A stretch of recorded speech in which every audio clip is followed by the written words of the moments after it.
the concept of heaven ní ọ̀dọ̀ àwọn Jew torí àwọn gangan ni wọ́n ní gbogbo ìtàn èmi ni àwọn Abraham. Your Abrahamic religion belongs to the Jews. So àṣà àwọn Jew ni. So tẹ́ bá ti wo bó ṣe rí ọ̀dọ̀ àwọn tó kù irọ́ lásán ló wà ńbẹ̀. So lọ́dọ̀ àwọn Jew wọ́n ń pe heaven wọn ní Olam Haba. Wọ́n ní the world to come. Wọ́n ní this is the primary term commonly associated with heaven. Ṣé ló wẹ́ kó wà ńbẹ̀? Nípa ọ̀run tí àwọn arábí ti ń polówó fún wa. So it refers to the spiritual afterlife where Wọ́n ní souls ìyẹn ẹ̀mí àìrí lẹ́yìn tí èèyàn bá kú. where souls experience closeness to God. Wọ́n ní ibi tí àwọn ẹ̀mí máa ń lọ, àwọn ẹ̀mí yẹn máa ti súnmọ́ Yahweh.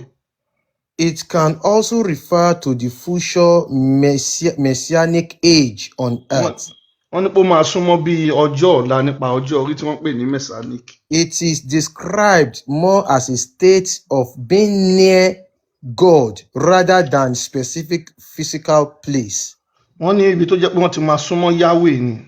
So Tí wọ́n lè fojú rí. So only this is the Jewish equivalent to paradise.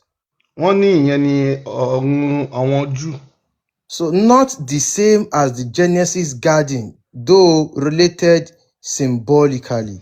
Wọ́n ní kàn ṣe bí ọgbà tí Genesis sọ pé àmọ́ bí a ó fẹ́ jọra Now, díẹ̀. a ti rí bí heaven àwọn Júù yìí bó ṣe rí pé ọ̀run tó fẹ́ lọ àwọn gbogbo ẹ̀mí kò ń ṣe ara ẹ̀mí páwọn ẹ̀mí tó bá ti kú wọ́n kàn máa súnmọ́ Ọlọ́run. Bẹ́ẹ̀ ni description concept heaven ní ọ̀dọ̀ àwọn Júù. Ẹ ká wo hell according to the Jew. Ká wo bí hell wọn bó ṣe rí. So a lè rí pé ó yàtọ̀ sí nǹkan táwọn ti bí yẹn àwọn yẹn kàn edit ẹ̀ láti wá fi kó ẹ̀rù bá àwọn èèyàn.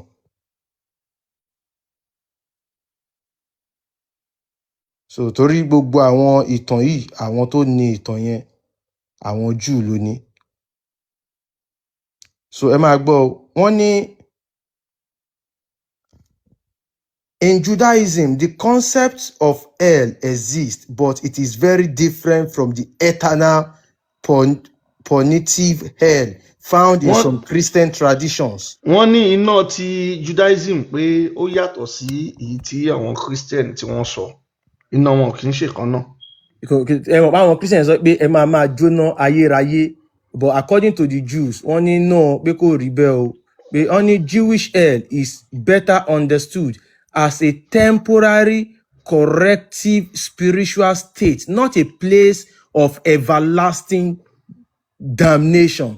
Wọ́n ní iná àwọn Júù kò kí ń ṣe iná ayérayé tí àwọn Christian àtàwọn Muslim sọ. Wọ́n ní àwọn ẹ̀mí kan máa wà ń bẹ̀ fún àtúnṣe fúngbà díẹ̀ dẹ̀ ni kò kí ń ṣe títí láéláé. So wọ́n kàn máa wà ń bẹ̀ fúngbà díẹ̀. Fúngbà díẹ̀ Yahweh á dẹ̀ ṣàtúnṣe fún wọn. A spiritual realm where souls undergo purification, not eternal torture. Wọ́n níbi tí àwọn ẹ̀mí máa ń lọ nínú náà tí àwọn Júù tí ó máa lọ fún ẹ̀mí yẹn sí mímọ́ fún àtúnṣe fúngbà díẹ̀ ni kò ń ṣe títí ayérayé. So the purpose is to cleanse the soul of the spiritual impurities accumulated during life. Wọ́n ní ìdí tí ẹ̀mí yẹn fi ń lọ bẹ̀ ni pé Yahweh fẹ́ fọ ẹ̀mí yẹn mọ́ nípa gbogbo ìgbésí ti ayé ẹ̀. Yahweh kàn fẹ́ fọ ẹ̀mí yẹn mọ́ ni nínú náà fúngbà díẹ̀. So how long it lasts?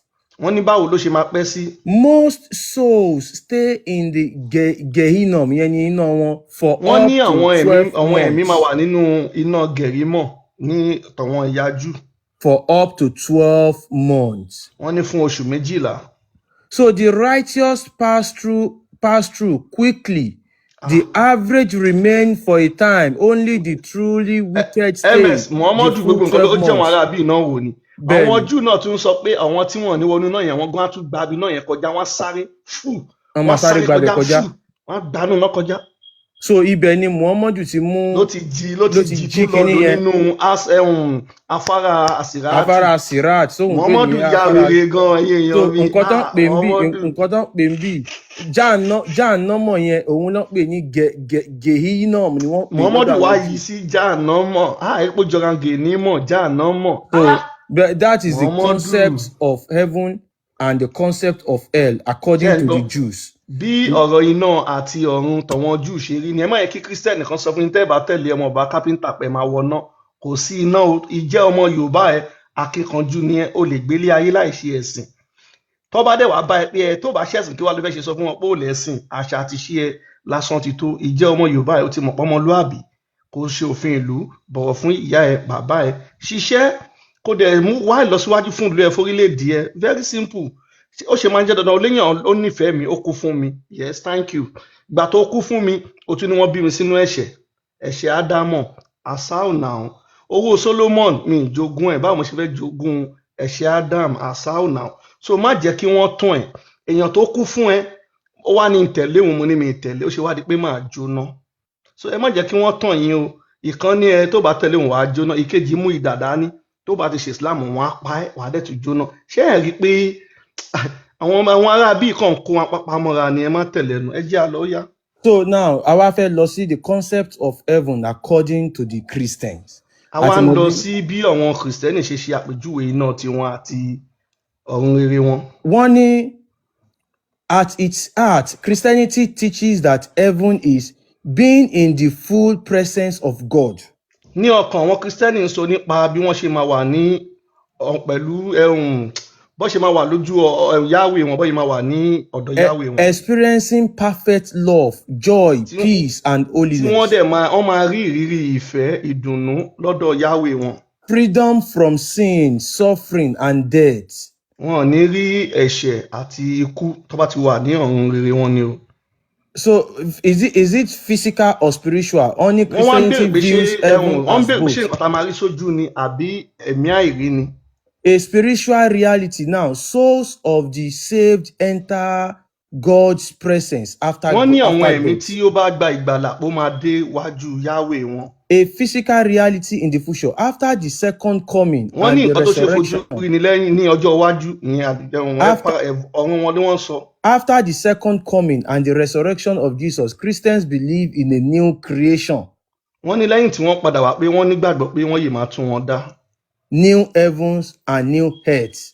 ọ̀run tuntun àti ayé tuntun. So àwọn èèyàn ń retí pé tí Jésù bá dé pé ayé tuntun àti ọ̀run tuntun àti ọ̀run tuntun ojú sì máa wà. ó máa padà á tẹ̀síwájú.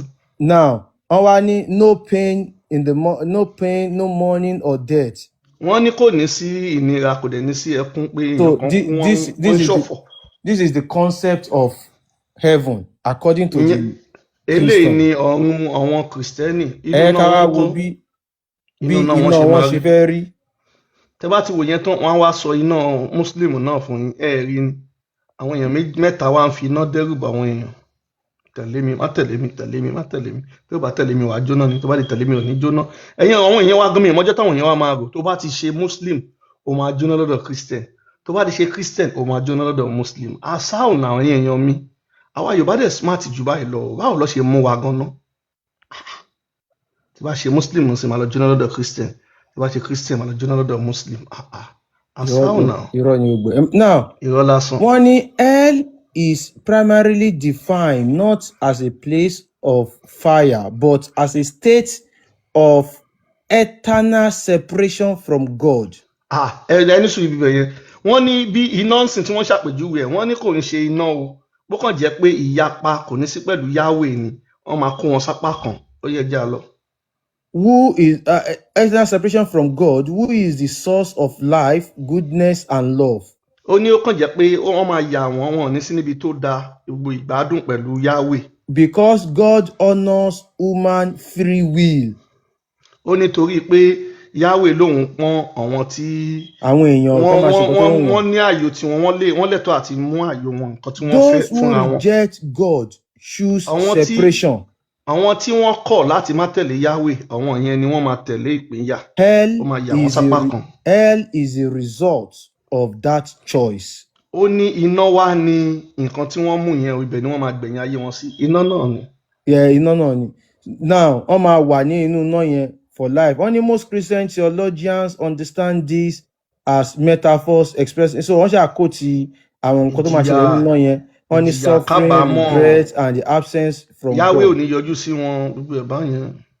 So those who reject God, refuse his grace, or choose sin over repentance. àwọn tí wọ́n kọ Yahweh àwọn yẹn ni wọ́n gba orí ọ̀fẹ́ So wọ́n wọn ò dẹ̀ yí padà. tún try láti explain ní bí concept of hell yẹn bó ṣe rí lọ́dọ̀ àwọn Catholic, ó dà bó tún yàtọ̀ lọ́dọ̀ àwọn Catholic. Àwọn yẹn náà ní tiwọn.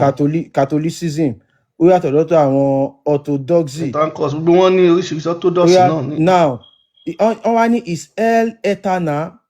Wọ́n ní ṣé iná yẹn ṣé ọ̀run àpáàdì yẹn ṣé títí ayérayé ni. Ó wá ní yes, hell is eternal. Wọ́n ní bẹ́ẹ̀ ni ò títí ayérayé nínú iná yẹn. Ẹ má gbàgbé pé ńgbà tá a wo hell àwọn ọ̀dọ̀ àwọn Júù yẹn, àwọn yẹn fúngbà oṣù méjìlá ni àwọn yẹn sọ pé wọ́n jọ máa fi wà bẹ́ẹ̀ lọ́dọ̀ àwọn yẹn. Pé wọ́n kàn máa ṣàtúnṣe fẹ́mi wọn, wọ́n á fọ̀ wọ́n mọ́, wọ́n dẹ̀ máa wọ, wọ́n dẹ̀ tún máa lọ bá wọ́n á dá wọn padà sí ọ̀run rere. Ìgbà tó wò pé tó táwọn Christianity dé wọn pé àwọn eléyìí wò pé kọ́wọn ẹja ṣe títí ayérayé.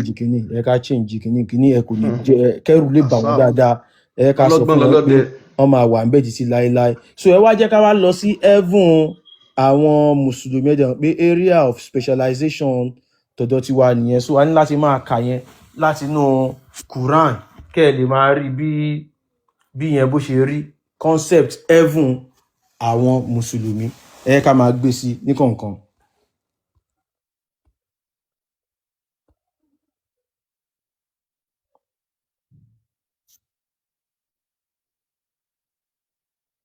Àyàbọ̀ Adélékè ni wọ́n tún ka ọdún nínú iná, ọdún kan gbáko ni. Ọdún kan gbáko. Wọ́n kí gbogbo ilé ọba lọ́mọ ètò láyé ìyàmúléka bàbá.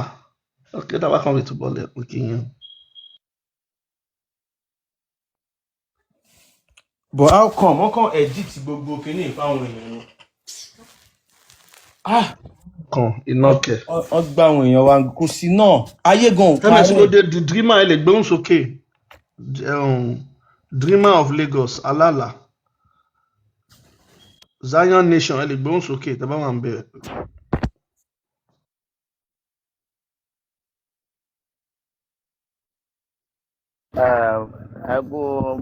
Ẹ kú kíkà fún wa. Wọ́n wà ń bẹ̀, Dreamer ṣe wà ń bẹ̀. Zion Nation ṣe wà ń bẹ̀, tó bá di sí ń bẹ̀ kọ́ lè drop wọn ẹ̀jẹ̀. So the concept of heaven. Tẹ́ bá wà ń bẹ̀ lè gbóhùn sókè. Ṣé ká sáré kà bí kán sọ̀rọ̀ náà ká tó kà ní? Gbóhùn sókè mi mọ̀ ẹ́. Now the concept of heaven according to the Muslim nígbà táwọn máa gbé tọ̀dọ̀ tí wọ́n dé ẹ̀hàn pa àwọn tí bí sọ pé ẹ̀mí wọn kàn máa súnmọ́ Ọlọ́run, àwọn Kìrìsìtẹ́nì sọ pé wọ́n máa wà pẹ̀lú Ọlọ́run, wọ́n máa wà níbẹ̀, wọ́n á máa jẹ, wọ́n á máa mu, wọn ò ní kú, àwọn yẹn máa wà níbẹ̀, yẹn ni ti àwọn Christian. Ìgbà tí Mùsùlùmí máa gbé tọ̀dọ̀ tí ẹ̀jẹ̀ ìyẹn sọ pé it was narrated from Abu Umama that the messenger of Allah said. Abu Umama ní pé Muhammadu wí pé there is no one whom Allah will admit into paradise, but Allah will marry him to 72 wives. Kò sí ẹnikẹ́ni ò tí Allah bá ti jẹ́ kí irú àwọn èèyàn bẹ́ẹ̀ tí wọ́n bá ti wọ ọgbà ìdẹ̀ra, Allah máa fún wọn ní obìnrin 72. 2 from Oris. Méjì tó máa ṣẹ̀ṣẹ̀ dá. And 70 from his inheritance from the people of hell. Ó máa wá kó 70 tí wọ́n jẹ́ olùgbé iná tó jẹ́ nínú náà ni wọ́n ti wá. All of whom will have desirable front passages. Gbogbo àwọn obìnrin náà àyà wọn máa ga láti Èkó, ó máa ga dé Canada. And he will have a male member that never becomes flaccid. Ṣáì, àwọn ọkùnrin náà okó wọn máa le kò nírọ̀, ó máa gùn láti Èkó, ó máa gùn dé Afghanistan. Ṣáì. So ẹ ṣe wípé concept wọn ojú dídó lọ. Ìgbà tí Muhammadu máa gbé tiẹ̀ wà yẹn wò pé ẹ ká gba àwọn ará ẹ̀kọ́ náà tún fi kún ṣẹ́gẹ́ plus ni owó plus yẹ ẹ̀yin ẹ máa bá wa lọ tẹ̀lé ni o. Àwọn Judaism inú náà tí wọ́n 12 months ọdún kan wọ́n wá padà kó àwọn èèyàn yẹn kúrò nínú wọn lọ sí ọ̀run rere. Àwọn Christian wà pé báwo la ṣe máa kéré lára àwọn eléyìí, àwọn ya ní iná tọ̀wọ́n ayérayé ṣẹ́gẹ́t àwọn iná dẹ́rù bá. Ìgbà tí Muhammadu máa wá mú tiẹ̀ dé òun wá mú wá pé ìgbádùn wà lọ́run tiwa, tẹ́ bá wo ìgbádùn ọ̀run tàwọn Christian wọ́n kàn máa jẹ, wọ́n á máa jó, wọ́n á máa gbádùn, wọ́n á máa yọ̀. Muhammadu ní kí lóun lè ṣe, òun fi sí pé wọ́n máa gba obìnrin 72. Báwo nínú mọ́ṣáláṣí ẹ lè bá obìnrin sùn, ẹ lè bá ọkùnrin sùn, ẹ̀ṣẹ̀ ní àràmù ni. Bọ̀ ní àlùjọ náà ó kàn ní wọ́n á fún ọkùnrin ní obìnrin 72, ẹ̀ẹ́dẹ̀ tún mu ọtí, ẹ mu oyin, ẹ mu ọmú màálù, ẹ dẹ̀ máa gbádùn ṣe rí báyẹn ẹ rí pé ọgbọ́n ni so ẹ jára yín ẹ̀yin èèyàn wa o òyìnbó àti àwọn arábù wọn kàn wá kó wa ní pápá mọ́ra ni o ṣe gẹ́ẹ̀tì tó tá bá rọ̀wọ̀n èèyàn wa kan tá bá ń sọ wọn á ní àwọn òyìnbó yẹn náà ló padà mú nǹkan tó dá wa wọn ò fẹ́ ká sọ aburú tí àwọn òyìnbó yìí ṣe èyí tó máa ń wá ṣe jù bẹ́ẹ̀ lọ ni wọ́n máa sọ pé aburú àwọn bàbá tiwa ló ṣàbúrú àwọn òyìnbó yìí aburú tí wọ́n dẹ̀ ṣe òun ló ń lọ yẹn àmọ́ very soon a máa fún wọn torí ọmọ bàbá kápẹ́ńtà a níbi tó ti bá ọkùnrin sùn so very soon a dẹ̀ máa kà á fún wọn kò sí nǹkan tẹ́ fẹ́ ṣe ẹ máa ké ẹ máa dákẹ́ náà ni torí tó bá ń lò lè sọ nípa bàbá oníbàbá wọn á sọ nípa bàbá àwọn náà ṣe get. So the concept of hell according to Islam bó lè pé gbogbo àná mọ̀ inú náà nípa Islam wọ́n ní in Islam Jahannam hell is a physical and spiritual realm of intense suffering. wọ́n ní iná Islam tẹlifojúrí àti tẹ̀mí àìrí ni tó jẹ́ pé ẹ máa jìyà òfò àdánù nínú náà. A place of divine justice and punishment for evil doers. Ibi tí wọ́n ti máa ń ṣe ìdájọ́ fún àwọn ẹni bí àwọn tí wọ́n tẹ̀lé Allah àti Muhammad. Unbelievers. Àwọn tí wọ́n gbàgbọ́ tó tẹ̀lé Allah àti Muhammad. And persistent sinners after the day of judgment. Àwọn ẹlẹ́ṣẹ̀ wọn á jẹmu yóò yà. So described in the Quran as having 7 levels. Nínú Islam, Quran jẹ́ kó yé wọn pé wọ́n ní ìpele 7. It features scorching fire. Tó ń sọ ìyẹn ẹ̀ṣẹ̀ iná tó ní ìtẹ́ mọ́ mímọ́ máa ṣàpèjúwe iná náà. Boiling water. Mọ aláyàwèrè gan omi gbóná tó ti ayé ẹ ti bàjẹ́ ó ti gbóná. Omi gbóná tó a máa fún ọ ní omi gbóná tó parí a máa fún wọn mu. Ìyẹn ló máa mú àwọn tí yóò bá di ṣe Islam ní omi tó máa mú nìyẹn o. So ẹ̀mẹ̀sẹ̀ ẹ ṣe kí níbo yìí máa dùn nílé àwọn Christian wọ́n máa wọná lọ́dọ̀ Allah torí wọn ṣe Muslim Allah máa fún wọn lómi gbóná tó máa já gbogbo fún wọn máa jó gbogbo. And ṣá àwọn máa pín àwọn sí méjì ni o. Ẹ̀wọ́n náà mò ń sọ tó bá ṣe Christian wàá lọ wọná lọ́dọ̀ Muslim tó bá ṣe Muslim wàá lọ wọná lọ́dọ̀ Christian.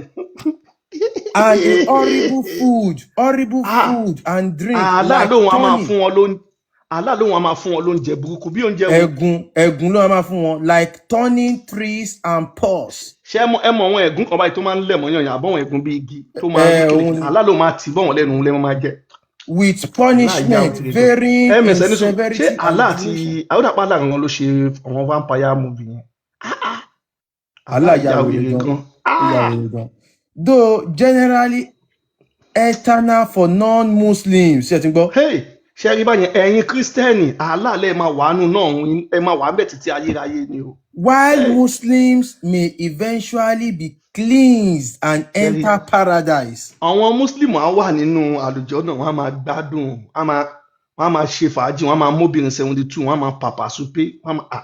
Its existence serves as a potent warning to live righteously and fear Allah. Allah àti kìlọ̀ fẹ́yìn tẹ́ ẹ̀ ṣe Muslim ẹ̀yin bíi Christian pé kẹ́ ẹ gbégbé ayé tó dáa kẹ́ ẹ dẹ̀ tẹ̀lé òun Allah kẹ́ ẹ jẹ́ Muslim tẹ́ ẹ bá ti jẹ́ bẹ́ẹ̀ ẹ máa jóná ní ọ̀dọ̀ òun. Now ó yẹ kí gọ́ọ̀mẹ̀ntì gan rá ní gọ́ọ̀mẹ̀ntì wájà wọn. No kíní ms mi ṣeré àwa Yorùbá smart ó yẹ ká jókòó ká béèrè question yìí náà. Muslim ní tí n bá tẹ̀lé òun máa wọ̀ náà Christian tí n bá tẹ̀lé òun máa wọ̀ náà àṣàù náà. Ó jẹ́ ẹkú fi mí lẹ̀. Nǹkan tá a lè sọ ọdún ní ẹ̀pá àlẹ́ sí ọ̀tọ̀ wọn kan dẹ̀ tún ké pé àwọn bàbá wa ṣe gbá àwọn bàbá wa ṣe nǹkan tẹ́lẹ̀ ṣe bọ̀ àwọn tẹ́ ní ká lọ báyìí náà wọ́n ṣòfò jọ àwọn bàbá wa lọ kí lẹ tún fẹ́ sọ. Àbí ẹ bá sọ pé ok jẹ́jẹ́ mi mo dúró ìwọ ń fà mí. Mo ní mi ì ṣe eléyìí náà tẹ̀lé máa wọ náà kí ló dé. Àṣàù náà. Ẹ̀yàn mo ojú ayé jí o irọ́ lásán ni o. Arabulẹ̀wù. Meanwhile in real sense kò sí iná kankan bí kankan. Kò sí iná kò exist. Kò sálùjọ náà kankan bí sàkámà ń jẹ ni tẹ́ ẹ bá mọ̀ wọ́n ti kọ́ ilé ìtura ń sìn hòtẹ́ẹ̀ wọ́n ti kọ́ sókè ń sìn nínú mú ìwọ tó bá fẹ́ lọ bẹ̀ bí 1 billion èrò ìbáyẹn ń sìn ayé wèrè tó ti polówó fún ẹ pé ó wà omi tó ń ṣe ṣùṣùṣù omi yẹn wà ní hòtẹ́ẹ̀ yẹn mo ti rí fọ́tò ẹ̀ kí lẹ̀ ń tanra yín fún náà ọ̀gá o. ẹ jọ ẹ kúṣẹ́ sà bàbá wa ms ṣe àwọn mẹ́sà táwọn èèyàn ń gbọ́ mi báyìí. à ń gbọ́ yín. a gbọ́ àpá máìkì náà. lórí ọ̀rọ̀ iná yẹn ẹ jọ Quran 267 ẹ jọ ẹ fún wa ká tiẹ̀ tún wọn kankan wò ń bẹ̀. because kíní kan dá ọpọlọ mi láàmú tí mo fẹ́ kí gbogbo akájọ wò Quran 2:67. Quran 2 verse 67. Ètò láyé 2. Quran verse 2 verse 6 and 7. Quran 2 verse 6 and 7.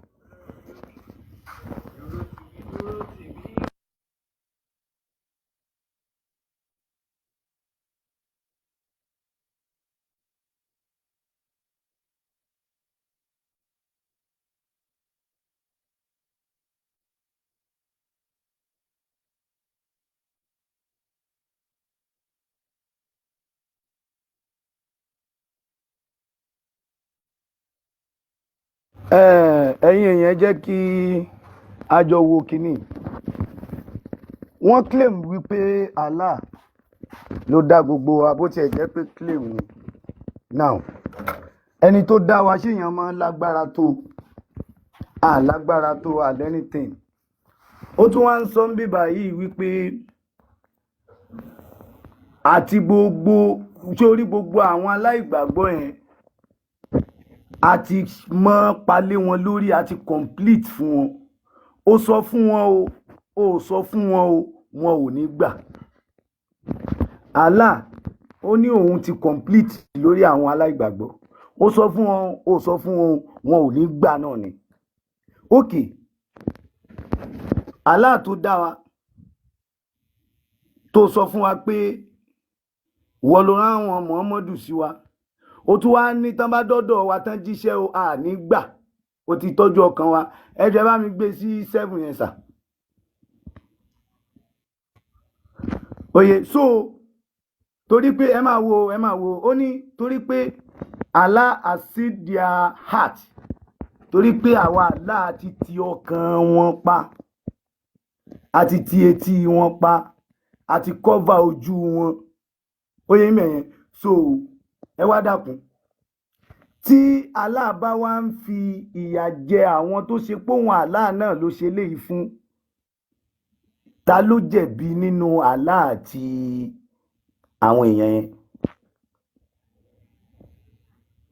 Ta ni ẹjọ́ ẹ̀kan jájọ wo kíní yọ ọ̀rọ̀ psychology ni o. Ta ni ó jẹ̀bi nínú Allah àti àwọn èèyàn yẹn? Ta ló yẹ kó wọ náà méjì? Ta ló yẹ kó jìyà nu? Ta ló deserve ìyà? Gẹ́gẹ́ bí ọlọ́pọlọ èèyàn, kì í ṣe àwọn ẹni yìí. Ó ní lọ jíṣẹ́ fún wọn o. Ó tún wá ní tó bá dọ́dọ̀ wọn ò ní gbọ́ wọn ò ní gbà torí èmi Allah àti ti ọkàn wọn. Tó bá jẹ́ pé Allah dáa ni, òun ló ní ó lọ jíṣẹ́, òun ló rán, ìwọ ló rán olè lóko, ó tún rán lọ́dẹ kó tún wá mú. Ẹ gbé kíní sínú ọpọlọ náà. Oye, tó bá jẹ́ pé ó fẹ́ ṣiṣẹ́, ṣé ó yẹ kí Allah tún sọ pé òun ti ti ọkàn àwọn tó rán Muhammadu sí? Ó tún wá sọ́nbò míì pé tẹ́ bá ti rí wọn o ẹ pa wọn. Allah ló di ọkàn wọn o, òun ló sílẹ̀ ọkàn wọn. Ó tún wá ní tẹ́ bá tún ti rí wọn o, wọn bí wọn ò tún ṣe gbà fún Allah yẹn, ẹ pa wọn. Ṣẹ̀ṣẹ̀ wọn ni kí náà ṣe? Ṣé ẹ̀ṣẹ̀ wọn ni? Allah ti make it clear bí báyìí pé ẹni tí ó gbà òun lòun ò ní jẹ́ kó gbà, òun ti sílẹ̀ ọkàn ẹ̀. Okay, ẹni yẹn ò jẹ̀bi, ìwọ ló sílẹ̀ ọkàn ẹ̀. Ó tún wá ní tẹ́ bá pàdé wọn ẹ pa wọn. Kí lẹ̀ṣẹ̀ wọn? Kí náà ṣe? Ó sọnù Kùránì pé ìwà àti Ṣètánì ẹjọ́ ṣe di ayédè, ẹjọ́ ń fa wàhálà. Agbára Allah ò ká Ṣètánì o, agbára rẹ̀ ò ká lọ́hùn o. Ó wá tì í wá sáyé ń bí, ó wá ní káwọn èèyàn ń sá fún kán má túmọ̀ pé tán bá ti rí kan bàjà. Ìwọ ẹni tí wọ́n Ọlọ́run bàjà tó ń wíìnì, tí wàhálà bàjà tó ń wíìnì jáde, sorry, ìṣó wá ní káwo mọ bàjà ń bí. Ẹ rí pé story yẹn ò clear. Ẹni tí ó kọ kíní yẹn kò fagbó yẹn dáadáa, kò make sense, kò gbọ́pọlọ yẹn lẹ̀ dáadáa, kò try rárá, kò try. Ó rò pé bákan náà láyé ó mọ rí lọ ni. So ṣé wọ́n rò pé a máa wà ní ọ̀dẹ̀ náà títí láíláí? ẹ jẹ́ ká jọ wò ó. Ìwọ ló ní Muhammadu lọ jíṣẹ́ fún wọn o, ó tún wá ti ń sọ fún Muhammadu lójú ọ̀nà pé tó o bá ti dọ̀hún o, iṣẹ́ tí mo rán ẹ yẹn o ò ní rí jẹ́ o, torí mo ti ṣáájú ẹ débẹ̀, mo ti ti ọkàn wọn o àtojú wọn wọn ò ní gbọ́. Tó o bá ti wá sọ fún wọn tí wọn ò bá ti gbọ́ o, ẹ bẹ̀rẹ̀ sí pa wọ́n. Tó o bá ti sọ fún wọn tí wọn ò bá ti gbọ́, pípa ni kẹ́ ẹ pa wọ́n, kẹ́ ẹ jogún ilẹ̀ wọn. Oye, so ibẹ̀ ló ti máa mọ̀ pé kinní yìí máa mèèdì ni. Ọlọ́run Elédùmarè ọba tó ní mí, tó dá mi, tí mo dẹ̀ ní ọpọlọ níwọ̀nba tí ní bí mo ti ní yìí, kò lè sọrú ọ̀rọ̀ yìí. Ọlọ́run tó dá èmi yìí o, ọpọlọ mi kéré sí tàwọn kan kékeré, gbọ́dọ̀ bí 1% nínú 100 tẹlòmí o, níwọ̀nba ọpọlọ tí mo ní, Ọlọ́run tó dá èmi ò lè sọrú ọ̀rọ̀ yìí láíláí. Ó sọ níbì kan nínú Kùránì, ó sọ níbì kan nínú Kùránì, ó ní ìwọ Allah o, gbogbo ohun tó bá ṣe ẹ́ ní dáadáa nínú ayé o, ó yé èmi Allah ni mo ṣe, èyí tó bá ṣe ẹ́ láburú kò kàn wá Allah. Ó tún wá sọ ń bò mí pé gbogbo ohun tó bá ṣẹlẹ̀ sí gbogbo ẹ̀dá láyé ọwọ́ wa Allah ló wà. Èwo ni ká mú bẹ̀? Èwo ni ká mú bẹ̀? Oye, so ọ̀pọ̀lọpọ̀ kíní téèyàn bá jó níròrí, tó jó níròrí, ó gbọ́dọ̀ lè fọwọ́ lẹ́rán báyìí kó máa wá wu àwọn Kùránì yẹn, wá máa bìrẹ̀ léèrè pé ọba tó dá mi ó gbọ́dọ̀ gbọ́n jù mí lọ náà. Oye, so ṣé a máa wá kọ ẹnàgùn, ṣé Ọlọ́run Elédùmarè ò ní ṣàṣìṣe? La fi máa ń sọ fún yín pé kò jọra wọn. Ọlọ́run àtàlá ò pa. Mr. Zion Nation ṣe wà ń bẹ̀. Zion Nation ṣe wà ń bẹ̀. Zion Nation ṣe wà ń bẹ̀. Ẹ drop wọn. So Mr. Boronto. Wà ń bẹ̀ o. Yeah, ẹ gbóhùn sókè. Ẹ kálẹ̀ níbi tí mo wà o. Àti Burkina ni mo ti ń sọ̀rọ̀ báyìí. Àgbóyè ẹ gbóhùn sókè. Mo wá dúpẹ́ lọ́wọ́ yín ni fún nǹkan tẹ́ ń ṣe. Torí pé kí ni ẹ̀ ń release gbogbo àwọn millions of people nínú ìgbèkùn. Ẹ má bínú, mò ń kárò díẹ̀ o. So mo fẹ́ sọ experience mi kan díẹ̀ ni màá sáré sọ kẹ́kẹ́. Ṣe rí ní ìlú tí mo wà yìí ní Burkina yìí. Orúkọ wọn pé bí nísìnyí orúkọ ìlú wọn pé ọmọ Burkina ni wọn. Ẹ lè gbọ́ kan for example nísìnyí pé ní Yorùbá land tá a bímọ a máa sọmọ wa ní Gbọ́láhàn, Tósìn. Ibi kò sí orúkọ bẹ́ẹ̀ yẹn mọ́ pé bí orúkọ ìṣàdálẹ̀ wọn, orúkọ Arab wọn jẹ́. Tí mo bá súnmọ́ tí mo bá bèèrè lọ́wọ́ pé kí ni orúkọ tẹ́lẹ̀ tí bá bímọ wọn mọ́. Wọ́n ti pa kí ni yẹn rẹ́. Àwọn gbogbo wọn, àwọn ìyá wọn ni mò ń bèèrè yẹn o. Wọ́n mọ̀ pé bí báyìí lórúkọ tá a máa súnmọ́ wa o. Wọ́n ti rí àwọn bí Arab. Kí ni wọ́n gbọ́ lọ́wọ́ nílùú wọn ò lè sọ. Ṣẹ́gẹ́tì mi. So nǹkan tẹ́ ń ṣe, nǹkan ńlá lẹ́ ń ṣe. It's a very big thing. Burkina náà, wọ́n ti dominate Burkina completely. They have dominated Burkina completely. Tẹ́ pé Arab name òun lẹ́ ń gbọ́. Wọ́n mọ̀ tó ti wá, most of them. Ìyàwó tèmi ọmọ Burkina ni, kò lè sọ kò mọ̀ tó ti wá. Ìyá ẹ̀gbọ́n wọn mọ̀ tó wọn lè sọ oríkìlé wọn mọ́ ní ti pa wọn. tó ẹ̀sìn yẹn ti gba everything nípa wọn. Ṣẹ́gẹ́tì mi. So nǹkan tẹ́ ń ṣe ní Nàìjíríà, ẹ má stop o, ẹ má stop fọlọ́n bẹ́ẹ̀, ẹ má stop o. For example, I was a Christian in Nigeria. Ṣẹ́rí, mo gba àwẹ̀ ọjọ́ 3, mo fẹ́ kú. Ayé mo change, kò sí nǹkan kan. Ìyà bíyà ni. Kò sí nǹkan tó ń jẹ́ Jésù, kò exist. I was born and brought up in a Christian home. Today I'm 40. Ẹni ni mo pé 40. Sir, kò sí nǹkan tó ń jẹ́ Jésù. Wọ́n bí mi síbẹ̀ ni. Mo dàgbà síbẹ̀ ni. Òun ló kó bá mi. Mo jẹ bàbá láyà tí mo lè sọ. So ìgbà tí mo come across nǹkan tẹ́ ń ṣe yìí, àṣọ ẹ̀mú kan ké ni pé finally Èdùmàrè ti gbá àwọn kan dìde. Ṣẹ́gẹ́ tì mí. So ó mi kì í sọ ṣùgbọ́n mò ń kárò lò, so mo ní lè sọ too much. So nǹkan tẹ́ ń ṣe nǹkan ńlá ni o. Mo fọlọ́ bẹ̀yìn àkọ́mẹ́lọ́ba MS ẹ má stop o. Ẹ má stop, mo fọlọ́ bẹ̀yìn o. Àwọn ò ní lágbára púpọ̀ ṣùgbọ́n nǹkan tẹ́ ń ṣe Èdùmàrè ló gbé yín sípò yẹn. Ọlọ́run bá kò ní fi yín lẹ̀ o. Kò jù bẹ́ẹ̀ lọ.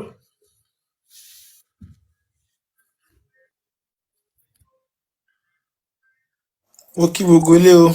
ẹ ṣé gan Mr. ẹ káàbọ̀ Amadérike, ẹ ṣé gan Mr. Boroto, ẹ ṣé gan Mr. Túndé Amos, ṣé wà ń bẹ̀?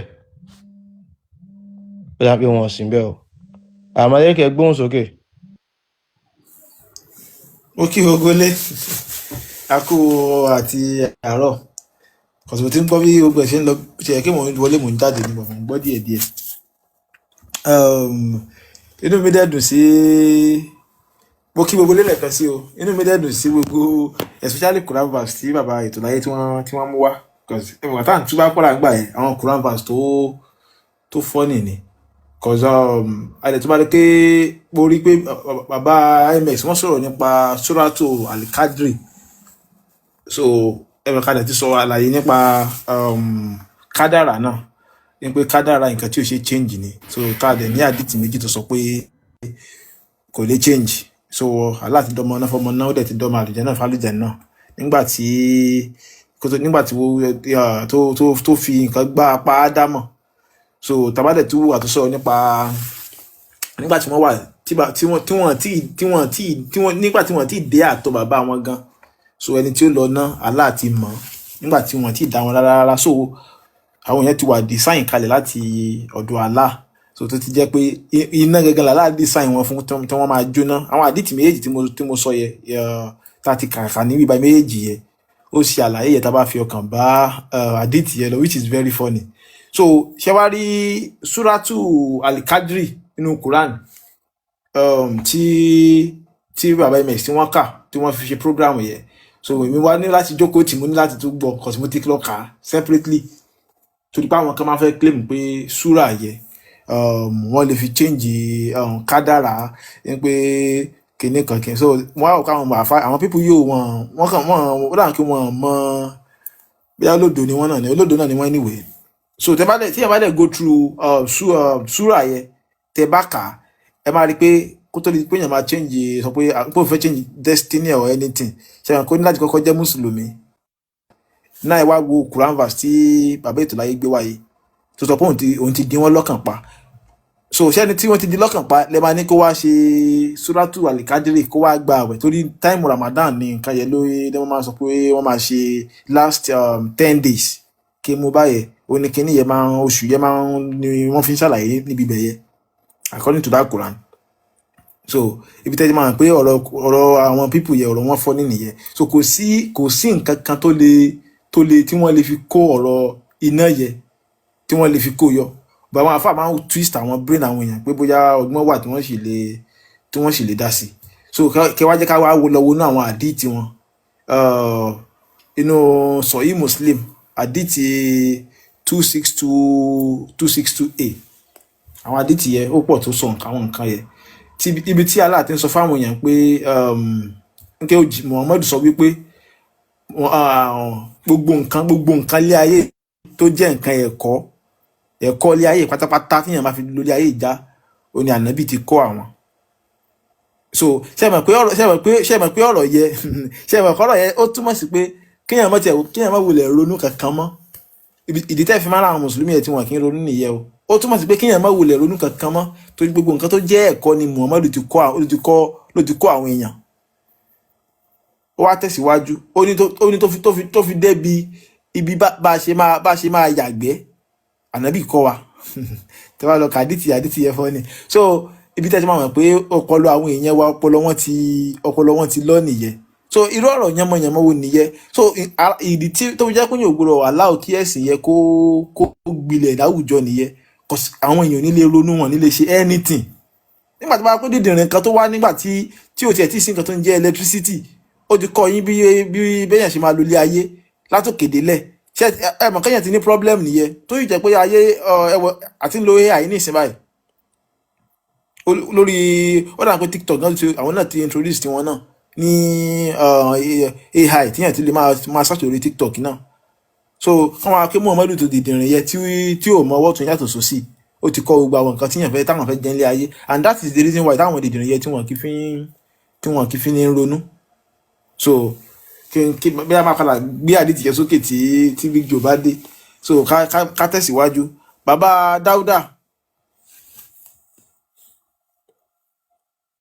Dáúdà àwa ni ẹ kálẹ́ sà. ẹ kálẹ́ káàbọ̀. ẹ kújọ́ mẹ́ta sà. ẹ̀jẹ̀ Yes, kú sir. ètò. Yes, sir. ẹ jọ̀ọ́ ẹ má bínú MS bàbá. Wọ́n kì í